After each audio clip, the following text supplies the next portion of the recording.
প্রিয় দর্শক কথা বলছি, ইতিমধ্যে ফুটবল জগতে যে টিম নিয়ে আলোচিত আলোকিত পজিশনে আছেন হিল্লোল যুব সংঘের যে সভাপতি এবং অর্গানাইজেশন ডিরেক্টর আরিফ সাহেব, একটু বলবেন আজকের এই যে এত উদ্যোক্তা, যারাই উদ্যোক্তা আমিনুল হক সাহেবের পাশে আমরা দেখছি যে মাহফুজ হুসেইন খান সুমন এবং যারাই আরও অর্গানাইজেশনে আছে তাদের সাথে আপনি খুব হেল্প করছেন, একটু প্লিজ আপনার হেল্প সম্পর্কে জানতে চাই। অ্যাকচুয়ালি আমাদের ঢাকা 16 আসনের মাটি ও মানুষের নেতা, বিশিষ্ট ক্রীড়াবিদ এবং ক্রীড়া অনুরাগী আমিনুল হক সাহেব এই টুর্নামেন্টের আয়োজন করেছেন পল্লবী ও রূপনগর থানার বিএনপি ও অঙ্গ সংগঠনের উদ্যোগে। আর এটার পৃষ্ঠপোষকতায় আছেন হলো আমাদের নেতা আমিনুল হক সাহেব। আমিনুল হক সাহেবের মূল উক্তি যে আমাদের যুব সমাজ যাতে মাদকের দিকে ধাবিত না হয়, খেলাধুলার মাধ্যমে যদি তারা মাঠের মধ্যে খেলাধুলার মাধ্যমে যদি এই যুব সমাজকে রাখা যায় তাহলে এই বাচ্চারা সবাই মাদকের থেকে দূরে থাকবে। এবং এই আজকে যে অনূর্ধ্ব 14 ফুটবল টুর্নামেন্টে আয়োজন করা হয়েছে, এই টুর্নামেন্টের মাধ্যমে এখান থেকেই দেখা যাবে অনেক খেলোয়াড় বের হয়ে আসবে যারা আগামীতে জাতীয় দলে খেলবে, দেশের নেতৃত্ব দিবে। এই জন্যই আমি মনে করি আমিনুল হকের এই যে মহৎ একটা উদ্যোগ, পুরা শুধু ঢাকা 16 আসন না, উনি এই উদ্যোগটা নিয়েছেন পুরা বাংলাদেশ ব্যাপী।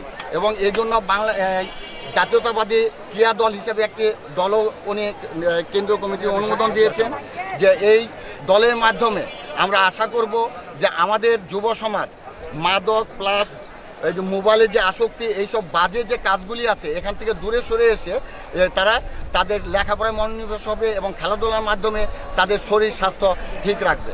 আর আজকে যে এখানে 2 নং ওয়ার্ডে ঈদগাহ মাঠে যে খেলাটার আয়োজন করা হয়েছে, এই জায়গায় আমাদের পল্লবী থানা বিএনপি প্লাসের অঙ্গ সংগঠনের যে নেতৃবৃন্দ আছেন, বিশেষ করে 2 নং ওয়ার্ডের সভাপতি, সেক্রেটারি, 91 নং ওয়ার্ডের সেক্রেটারি এখানে বাবুল ভাই আছেন। আর সাজ্জাদ ভাইয়ের কথা কি বলবো, উনি তো আমাদের বিগত দিনের যে যখন আমরা জুলুম নির্যাতনে অস্থির ছিলাম, কেন্দ্রে ভোট দিতে পারি নাই, বিতর্কিত নির্বাচন, সেই নির্বাচনের মাধ্যমে এই নির্বাচনেও একমাত্র আমাদের ঢাকা মহানগর উত্তর সিটি কর্পোরেশন থেকে একজন কাউন্সিলর নির্বাচিত হয়েছেন পরপর 2 বার, সেটা হচ্ছেন আমাদের সাজ্জাদ ভাই।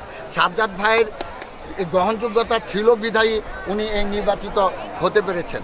আর বর্তমানে 2 নং ওয়ার্ডের বিএনপিকে সুসংগঠিত করার জন্য মুখ্য ভূমিকা পালন করেছেন আমাদের ছোট ভাই আলী আকবর মামুন, এবং 91 নং ওয়ার্ডের আছেন হলো আমাদের বাবুল ভাই। আর এখানে আছেন এই যে আমাদের বিশিষ্ট ক্রীড়া বলবো সাবেক খেলোয়াড় এবং ক্রীড়া সংগঠক বলতে পারি রিয়াজউদ্দিন পাপ্পু, আর আমাদের হিল্লোল যুব সংঘের ক্রীড়া সম্পাদক শাহিন, সাথে আছে হলো আমাদের এই যে হিল্লোল ফুটবল টিমের ম্যানেজার শিপন সহ হিল্লোলের যে গোলাপ ভাইও আছেন এখানে। হিল্লোলের কর্মকর্তারা এবং সদস্যরা স্বতঃস্ফূর্তভাবে এই টুর্নামেন্টকে সাকসেস করার জন্য এখানে যা যা করণীয় সব কিছু তারা করছে। ধন্যবাদ প্রিয় দর্শক, আমরা দেখছি যে শহীদবাগ 40+ টিমের ম্যানেজার এবং টিম লিডার শিবন সাহেবের সাথে একটু কথা বলছি। আজকে আমরা বিভিন্নভাবে আপনাকেও দেখছি হিল্লোল যুব সংঘের সাথে আছেন, তো একটু প্লিজ আজকের খেলা সম্পর্কে একটু জানতে চাই আপনার ভূমিকা। খেলা একটু পরেই শুরু হবে। আমাদের প্রধান অতিথি যার উদ্যোগে মূলত এই খেলাটা অনুষ্ঠিত হচ্ছে, আমিনুল হক ভাই একটু পরেই আমাদের মাঝে আসবেন, এসে খেলার আনুষ্ঠানিক শুরু উদ্বোধন করবেন। আসলে ওনার যে মেসেজ, যে অনূর্ধ্ব 14 যে ছোট বাচ্চারা, এরা যাতে আপনার মোবাইল আসক্ত না হয়ে বা অন্যদিকে ডাইভার্ট না হয়ে মাঠে আসে এবং খেলাধুলার মধ্যে থাকে, এটাই মূল উদ্দেশ্য, এটাই মূল মেসেজ। এটাকে বাস্তবায়ন করার জন্য আসলে এই উদ্যোগ। ধন্যবাদ প্রিয় দর্শক, কথা বলছি 91 নং ওয়ার্ড বিএনপি সাধারণ সম্পাদক আহসান এলাহি। না কোনো কথা